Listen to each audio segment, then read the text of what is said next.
Yo, what's up? This is 13 with Superior Mobile by 13, and this is Will's Nissan Titan XD. Will is a concrete contractor, and he wanted to be able to have strobe lights on this vehicle so that he could safely park on the side of the job sites, along roads and such, and not have any danger. However, he did not want the up-high strobe lights, the bars, and the mounted kits that you see so often, because he's working next to the truck, and so he doesn't want to be blinded by the strobes himself. So I am going to show off this install, which isn't really that anything special, but of course the devil's in the details, and that's what makes it special. So for the front, the strobes are very low. You can see on the front, I've got them basically mounted underneath the tow hooks. These are, by the way, white and amber strobes. There are 3 LEDs of amber and 3 LEDs of white. Then when we come over to the side, again, we want stealth install, and we want them to not blind us when we're up close, but to be seen from far away. So I've got them mounted directly to the frame rails.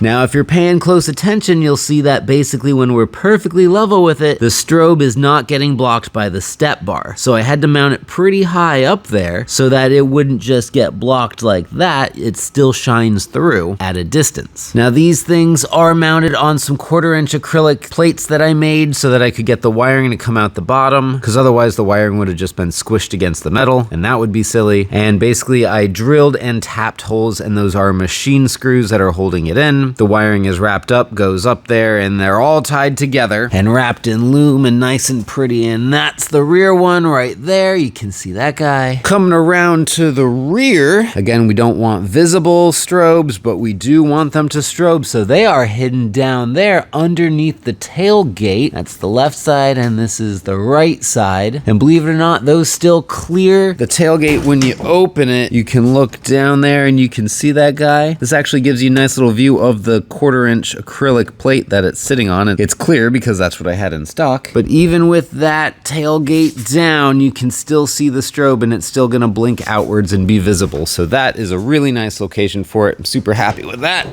Here's the passenger side. What's interesting about this one is the wiring actually goes up, whereas on the driver's side, the wiring goes down, because on this side we have the exhaust, so I didn't want to go down and run near the exhaust. Now we go up and towards me, and then it runs down with some other wiring. And then here's the front passenger side. So that is the install. Inside is where we have our favorite little stainless steel halo buttons, so as soon as I press that, they are starting to blink, and that's how you know it's on. And then we push it, and it turns off. Wow. Let me pull this bad boy out so you can see the strobies out in action. Let's say that this parking lot is the construction site, and we want it to be really, really noticeable. Okay, let's turn on the strobe lights. Push our little button right there, and there we are. And as we get further away, you'll notice that they get brighter, because now the angle is such that we can directly see them. But when we approach the vehicle, all of a sudden it gets blocked out, so we can work right next to the truck and not get blinded. So again, right next to the truck, we're not bothered at all by these strobes. But if we back up to being the point where, I'm a car driving up or whatever from a distance, it's extremely bright. Moving around to the side, it's the same deal, man. Look at this as I come further out. Oh God, it's so bright, so beautiful, so attention grabbing. And what I really like about these front ones is that they shine so well just on the road. Like, it's lighting up all around the truck on the ground itself. Now, you'll notice that these have started already to get a little bit out of sync. Now, I discussed this with him before the install as to whether or not I was going to run master and slave and sync wires and all that stuff. And we decided that honestly, we were just going to send them all and put them on the same mode. And for the most part, they're pretty much in sync, but they do fall out of sync, and that's totally fine. And he was okay with that because it did reduce the complexity of the wiring. And since we're just basically doing amber and white strobe back and forth, we deemed it to be okay. It probably honestly only would have added maybe another hour to do a 3-wire setup and set master and slaves, but because it's 8 strobes, that would mean that I'd need 2 masters, because 3 slaves to a single master. And all of a sudden this conversation even feels weird for me to be saying, so I don't like it anymore. I'm gonna turn on his hazards now. I did also upgrade his taillight bulbs with LED bulbs, so these are really super bright. These are the GTR Lighting Carbide 2, so they are the resistor free. They are obnoxiously painful to look directly at. And then coming up here, it's the same deal with the amber ones, so they are super, super bright. I think he's gonna be pretty stoked with it. Pricing and product information for this particular build will be in the video description, so if you're interested in any of the parts or the pricing, be sure to check that out. If you are interested in a build for yourself, by all means, submit a build request via the form on the website. The link to my website will be in the video description. All build inquiries must be submitted via that form. That's all I gotta say on this build. Thanks so much for watching. This is 13 with Superior Mobile by 13. I will talk to you later. See ya!